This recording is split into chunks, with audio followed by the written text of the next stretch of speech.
connais un chant mystérieux qu'un de nos rois jouait pour Dieu, mais la musique ce n'est pas grand-chose pour toi. La carte est la quinte se meurt quand les accords passent en majeur, sans comprendre il compose l'Alléluia. Alléluia, Alléluia, Alléluia,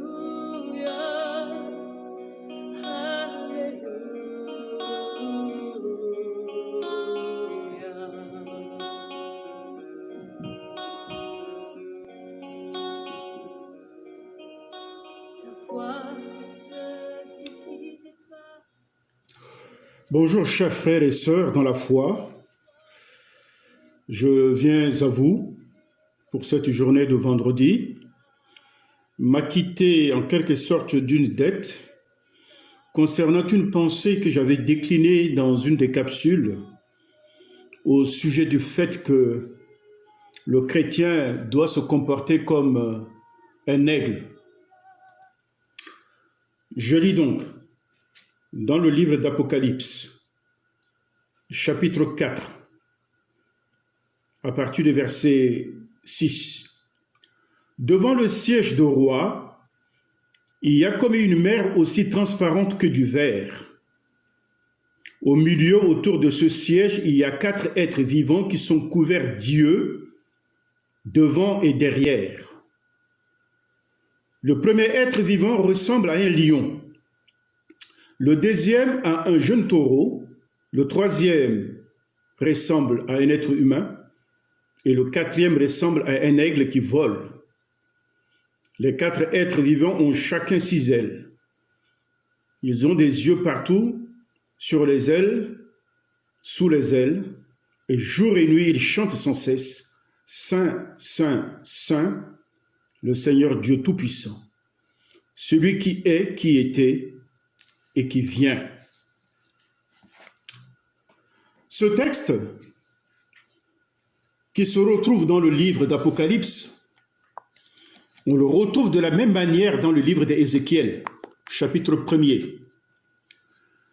Et figurez-vous que dans le livre d'Ézéchiel, Dieu avait transporté Ézéchiel en tant que sacrificateur au bord du fleuve de Kébar, pour lui montrer l'idolâtrie dans laquelle s'est impliqué tous ceux qui se réclament être des serviteurs de Dieu. Il a vu ceux qui se réclamaient être des sacrificateurs adorer les astres. Bref, c'est dans ce contexte que Dieu a appelé Ézéchiel. Et le mot Ézéchiel signifie Dieu fortifiera. Et quand le Seigneur appelle un serviteur de Dieu, dans un contexte précis, je crois que son nom est évocateur. Ézéchiel, Dieu fortifiera. Cela laisse supposer que le peuple de Dieu en cette période était dans une phase de faiblesse extrême. Et le peuple de Dieu devient plus faible, vulnérable, quand il se soustrait à l'autorité de la parole qui est censée le protéger. Et Ézéchiel va avoir une vision de 4 êtres qui sont des animaux. Certains, bien sûr, un lion, l'autre, un bœuf, l'autre, un aigle, et le dernier, c'est un être humain. Et si vous regardez très bien, ces différents êtres, l'homme, l'aigle, le taureau ou la vache, et le lion, nous renvoie à un personnage.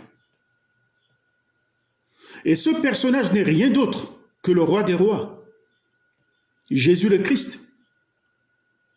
Ces 4 êtres rappellent les 4 évangiles canonisés qui renvoient à la personne de Christ, le roi, le Fils de l'homme,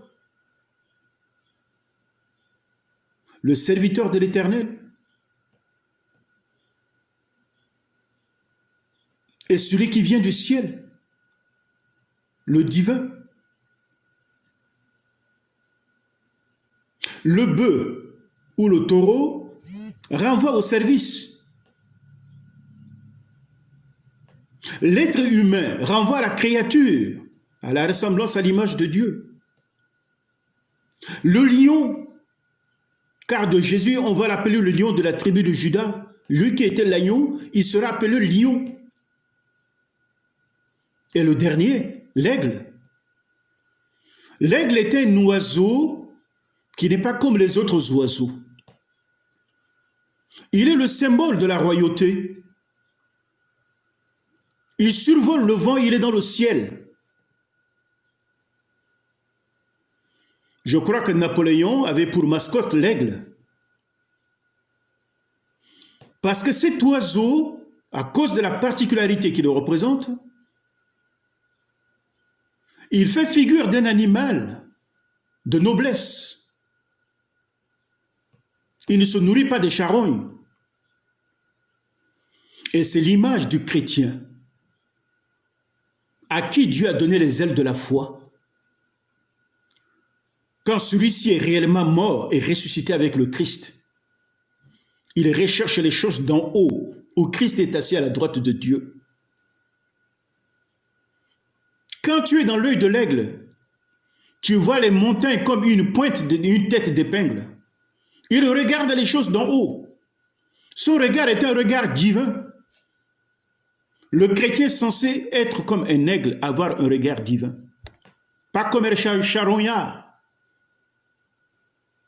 Pas comme un corbeau, qui est un oiseau impur. Le corbeau se retrouve toujours là où il y a la charogne. Et la charogne, c'est le symbole du péché, de ce qui est pourri, de ce qui est ignoble. À ce qui est ignoble, tu peux opposer ce qui est noble. Et l'aigle représente la noblesse. Et le chrétien est censé représenter la noblesse divine. Et pour cela, il faut bien que l'ancienne nature meure et que la nouvelle, seule que rien ne peut l'emprisonner. Parce que le chrétien qui est né de nouveau est comme du vent. Est-ce qu'on peut emprisonner le vent? Le vent est capable de passer par les trous d'une aiguille. C'est pourquoi Jésus a dit qu'il est difficile à des riches de passer par les trous d'une aiguille. Il serait facile à un chameau de passer par le trou d'une aiguille quand un riche d'hériter le royaume de Dieu. Le chrétien ne peut pas être emprisonné. Il est libre comme de l'air. Voilà pourquoi la Bible a dit à Nicodème, tu entends le vent? Tu ne sais d'où il vient, où il va. Tel est l'homme qui est né de l'esprit en Dieu. Voilà ta condition. Veux-tu être un aigle ou un corbeau? Et là, je ne parle pas du taureau, je ne parle pas de l'humain, je ne parle pas du lion, parce que je peux encore développer. Et je voudrais simplement que tu saches que tu es l'aigle et que tu cherches des choses pures, la pureté, la sainteté. Car ce qui est saint et pur ne meurt pas. Et la sainteté et la pureté, c'est la nature de Dieu que Dieu veut planter en toi. Laisse cette nature prospérer et tu seras une autre personne sur la terre des hommes. La lumière de Dieu jaillira dans ton être et tu ne seras plus pareil.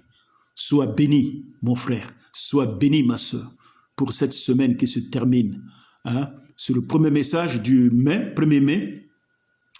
Prends-le, tu le serres dans ton cœur et que tu voles comme un oiseau, comme un aigle.